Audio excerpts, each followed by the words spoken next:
This is mine. Welcome to MagBay.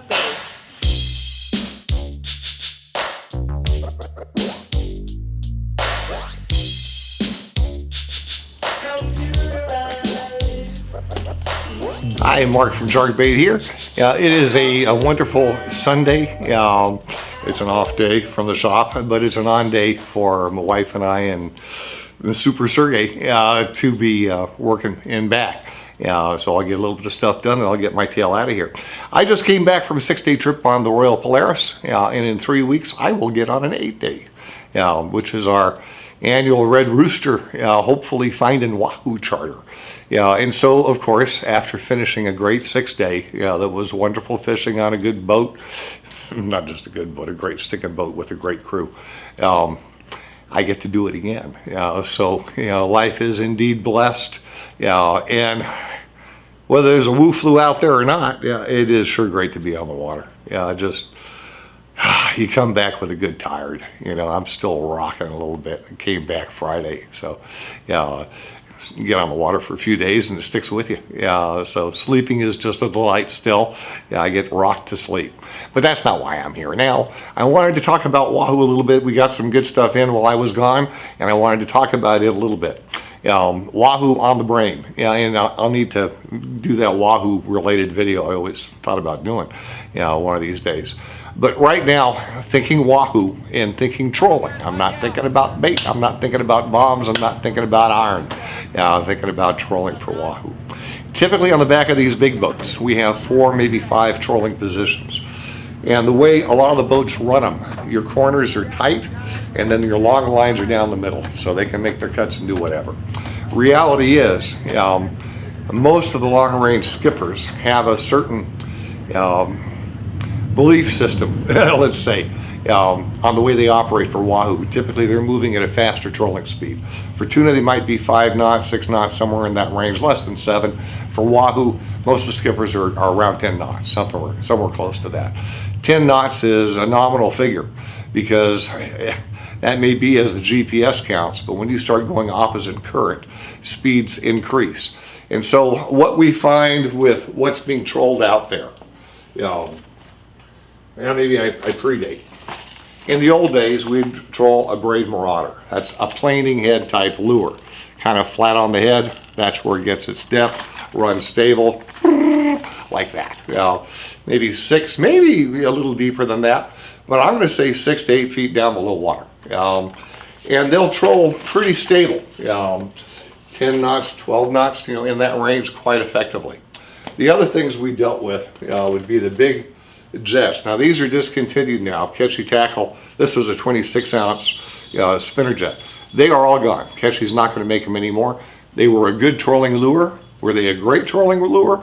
At the right time, but you could sure run these suckers fast and they would stay in the water at 26 ounces. They're also good for pumping a little iron. Not bad product, but they're gone. So what do people use instead? Well, might be a jet. This is a little lure from Tormentor. Has 6 little holes in the nose, so there's a good bubble trail as it goes on by. That's been your typical routine for trolling on the big boats. And then a couple of years ago, the DTX minnows came out, initially in the 200 size, and then later there was a larger 220, the long range special, let's call it, and that was made to troll more successfully. And I'll say both of these will work similarly. The small ones, not small ones, the 200s caught a ton of fish. They work very, very well. But on some boats with some skippers, probably more than not, you'll hear of somebody say, well, it just wouldn't stay in the water. Well, there are 2 issues there. One is the way they're rigged, on how that is set up.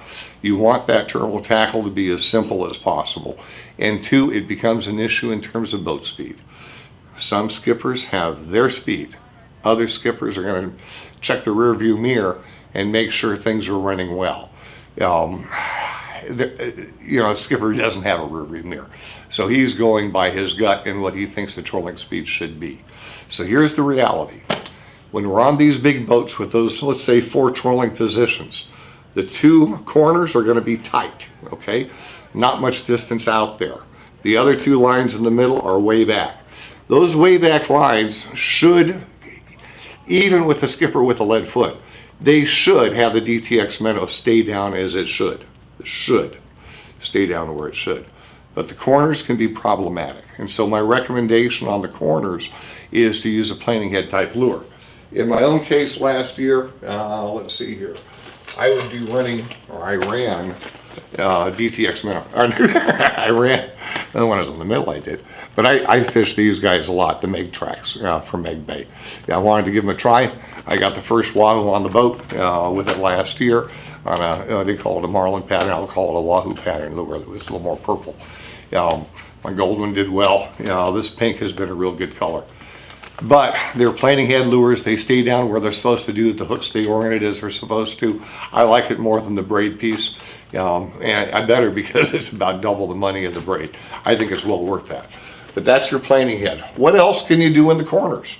Okay, or what else could you run on a boat?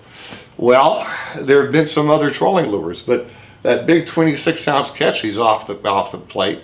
We do have the other jets that work well. But there's another style of lure that has a colloquial name. I think the initials were something like a cowbell, but that is a trade name for another company.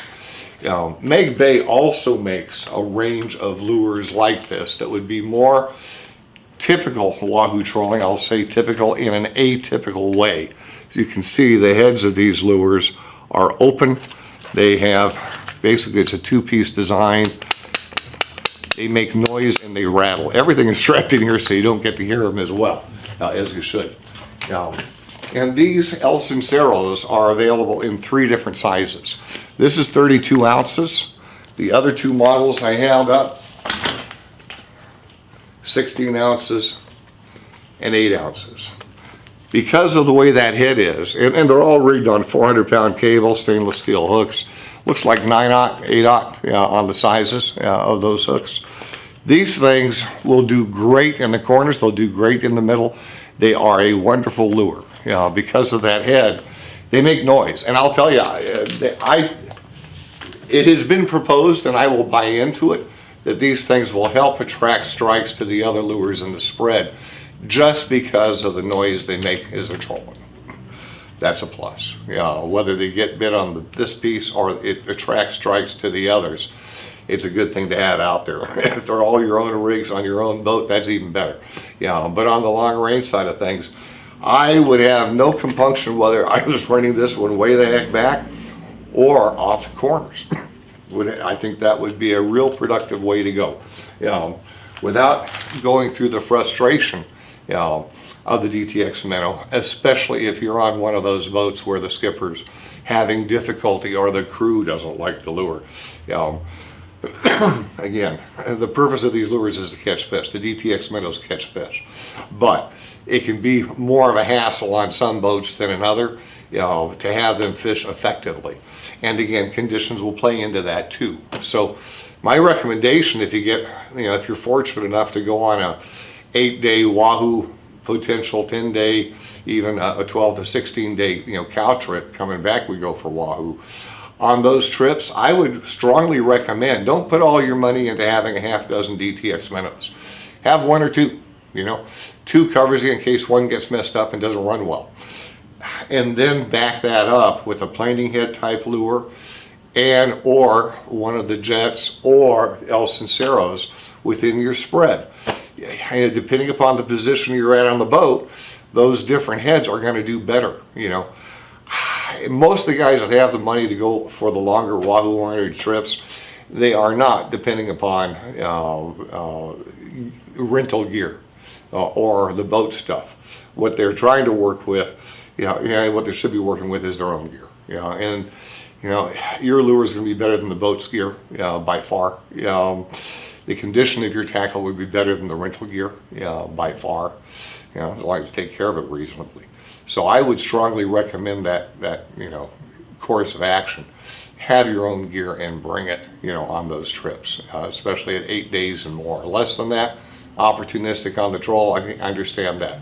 Big trips, definitely have your own lures at minimum. Yeah, and I would say have your own rod and reel. You know, you're putting $3 grand or better into a trip like this. Yeah, it doesn't make sense not to have the tools, you know, to get the job done with. So in any event, that's all I had to say. MagBay has some new stuff, not just limited to the Mag track. The cowbells are here. And El Sincero, not a cowbell. Cowbell belongs to Ballyhood.